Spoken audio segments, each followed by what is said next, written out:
brain or something. I mean, to burn the tumor, you also burn, the tissues in front of the tumor. Okay, but this is not exactly the same. This is not happening, or it's less happening with protons, because the protons are going really to be absorbed, at the Bragg peak.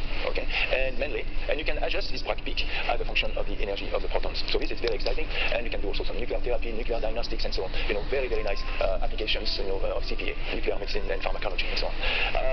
Now, there is of course something very, very important, and this is, I relate these problems of nuclear waste, with what the motto of Alfred Nobel, for the greatest benefits to humankind. And this is the type of things we would like to do, is really to try to see if we can use these protons that we are producing to produce neutrons, and then when you produce neutrons, you can do transmutations. And here we have, because nuclear energy, is very good. Only if you could really solve this problem of nuclear waste, it would be almost ideal. So this is what really I would like to spend the rest of my life trying to do. And so here, for instance, we have the carbon makers really are this minor actinide, and like neptunium, for instance, half-life of 2 million years. Okay, but if you come with the neutrons, which has an emitted energy, then you can fission this nucleus, and then you can obtain 2 smaller nucleus. But now, the lifetime of this nucleus are measured in minutes, or in hours, maybe day. Okay, but very short, of course. We go from 2 million years to minutes, very short, and then even they can decay to a stable form. Okay, and this is really something that is really appealing, because we could produce these neutrons with the necessary energy, and even with compact systems, and we could even go, to nuclear site to solve the problem. You could move back around, and because it's compact, maybe 18-wheeler could do it. So this is the end of my talk, and I'd like to conclude, that extreme light is capable of generating the largest field, the largest acceleration, the largest temperature, and the largest pressure. Of course, I just show you a snippet, okay, of all the applications here. It's an enormously active field, with thousands now of people working on it. And I conclude that it carries the best hope and opportunities for the future of science and technology.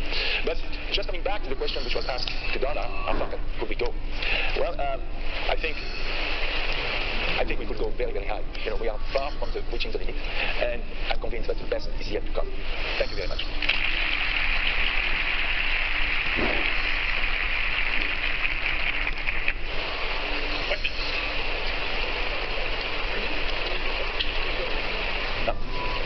I guess that was how can you use EV and here on your list? Okay. We know that LHC and CERN is very large, very expensive. You can produce the same amount of energy, but can you do similar experiments and get similar results to the ones that they can get?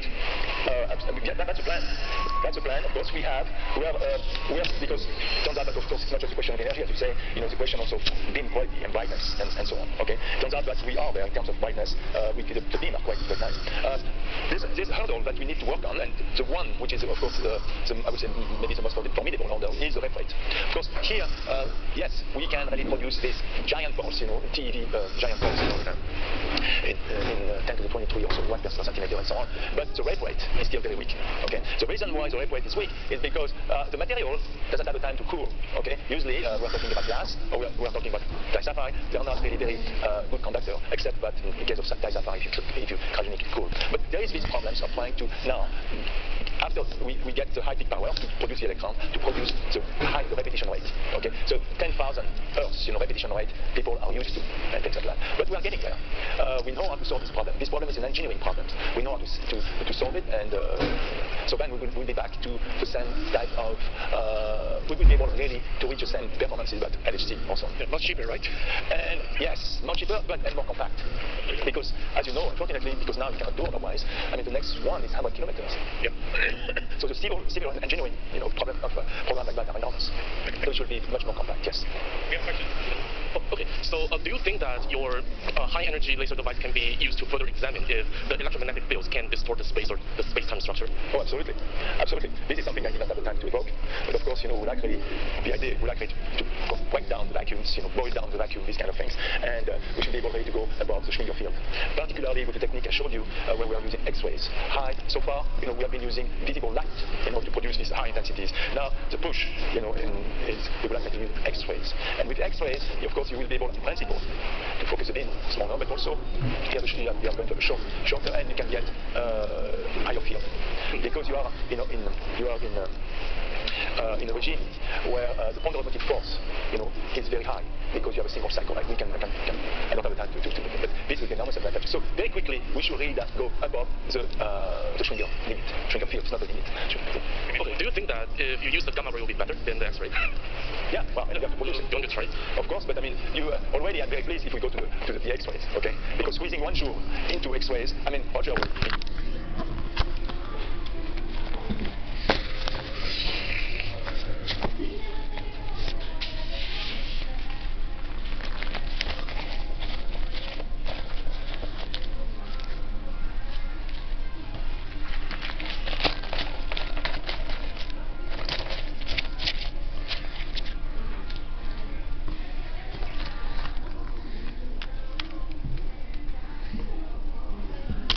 It's very challenging. For instance, this trying to get this single cycle in the X-ray regime. I mean, we have a path, which is very difficult, so we can do simulations and so on. But, of course, the devil is in the details of that, and we have to do the experiment to prove it, like we did with Donna way back when. It was also a very, very, very challenging proposition, right, Donna? Hi, very nice talk. I've got a kind of a applied question. You say that you can use these lasers to do nuclear transmutation. Yeah. What sort of infrastructure challenges would be in trying to apply this to every nuclear waste site in the world, or like how much money would have to be invested to allow these beams to be available for all these nuclear sites? Well, I mean, right now, it takes. I mean, we could really build, for instance, the idea would be to build one facility for transmutation per 7, reactors. But the nice thing about it, I was mentioning it, is it's relatively compact. I mean, it should be compact. So we could really move this facility around. Okay, and so that's something because people don't want to move the nuclear waste. Okay, they don't like. Nobody likes that. And but if you move the lasers, it's much better. Thank you very much. Right, thank you very much. Yeah.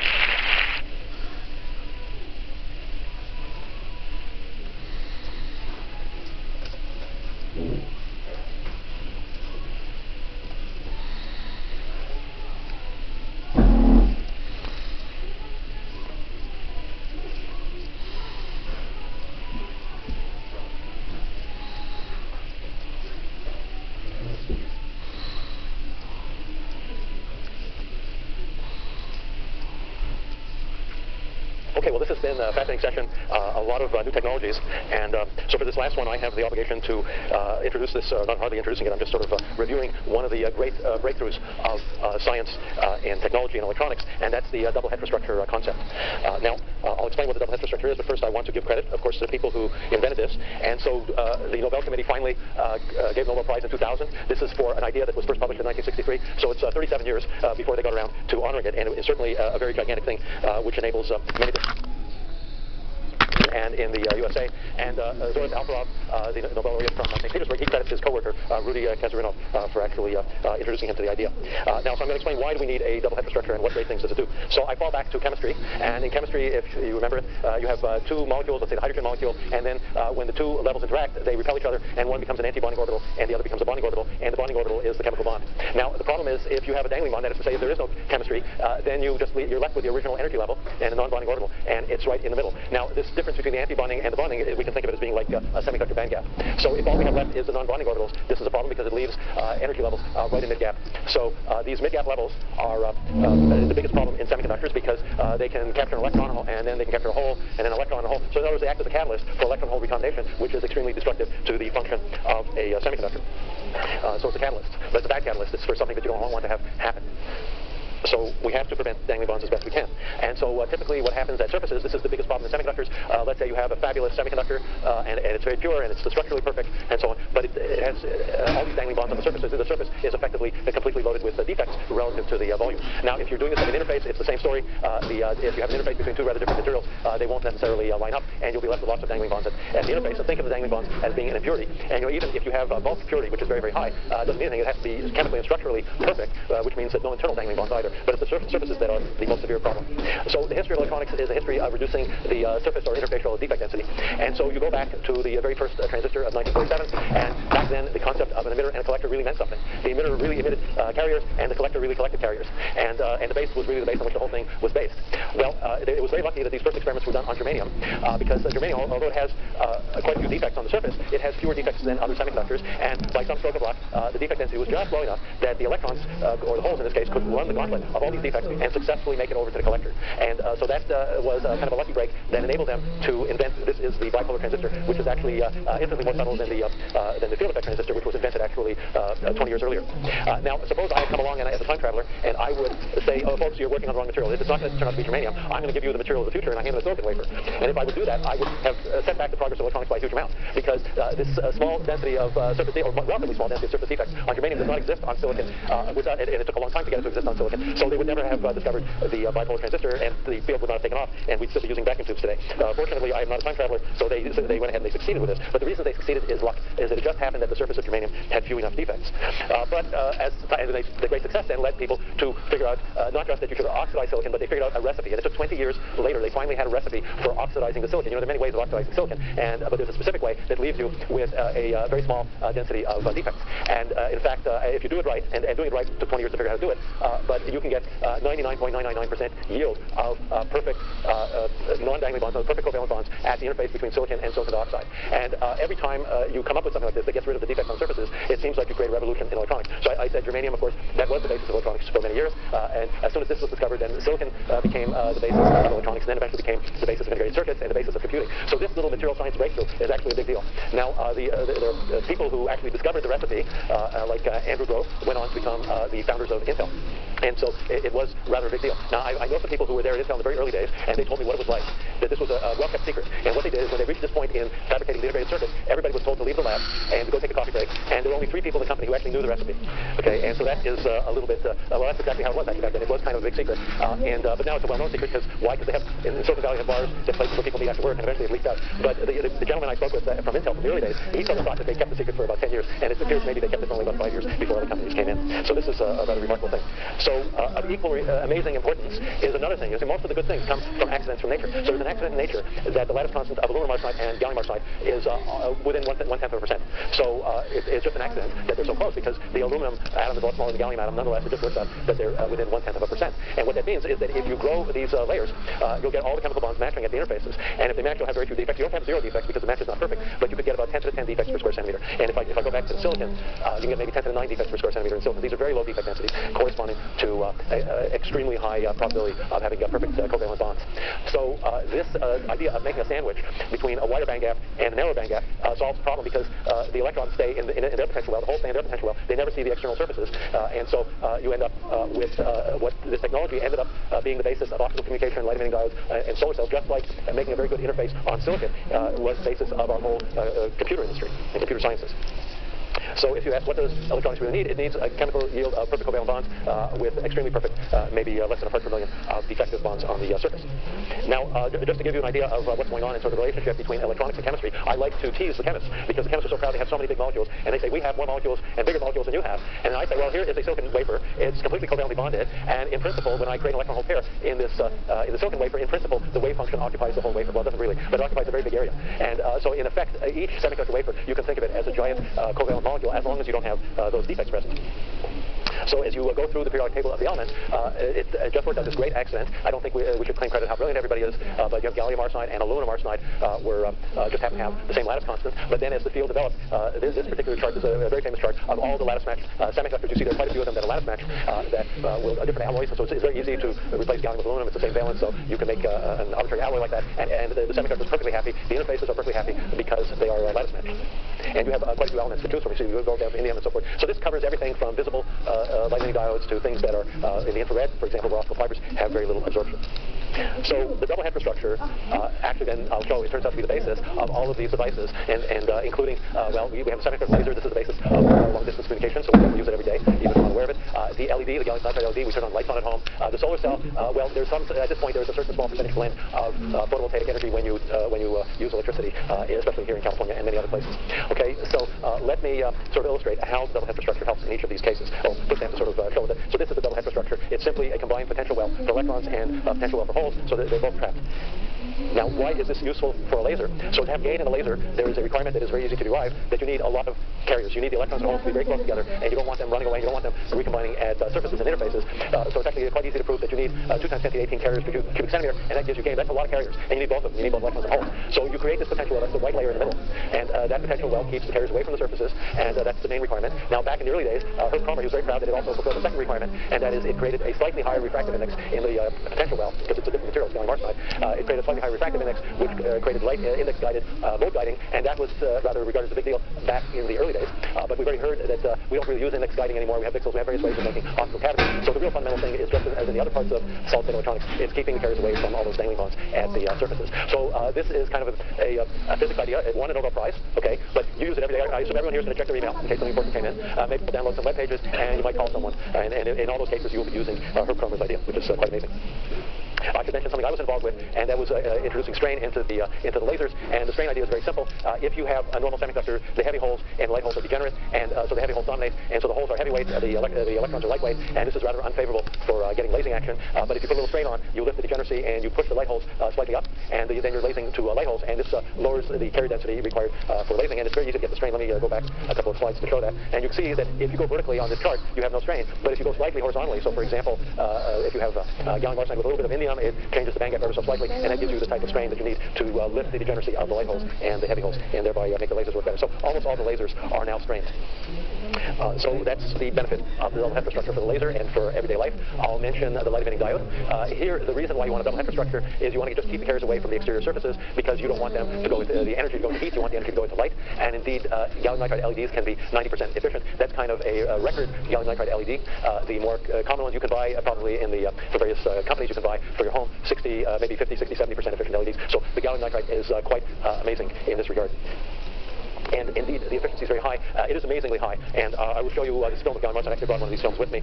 This is a double heterostructure film, and the luminescence efficiency, you'll see this. This is actually being used. I'll show this again during the solar cell part, but this is actually a double heterostructure, and the internal luminescence efficiency is rather amazing at room temperature, 99.9% efficiency, and measured at 130 Kelvin, 99.9. So it's getting ridiculously high internal efficiency, and certainly competitive with rare earths, the best of which is ytterbium. So these are the reasons why you need a double heterostructure for LEDs. Now, for the solar cell, it's a similar idea. The solar cell will ultimately be, all the primary energy of mankind will come from solar cells, because the cost keeps going down. And you can see from the version I have here, it's hardly more than a piece of paper. It's completely flexible. And if you look closely at this, you see it's picking up the dim room lights. We have dim indoor lights, and nonetheless, there's enough light here to light up the blue LEDs on top. Can the people in the back row see the blue LEDs? Okay, you can come up afterward and have a look. Okay, so the double heterostructure becomes very important in photovoltaic cells, but it was originally applied to lasers and LEDs, and it was a long time. It was literally decades before the double heterostructure was recognized as being essential for solar cells. And I should mention that the buildup of the carrier density is very important, because log of the carrier density translates to voltage, so you want to get the highest voltage and the highest performance. And yes, it's all based on the same double heterostructure. Now, so people are sometimes a little bit confused about photovoltaic cells, so let me just give you a quick indication of how they work.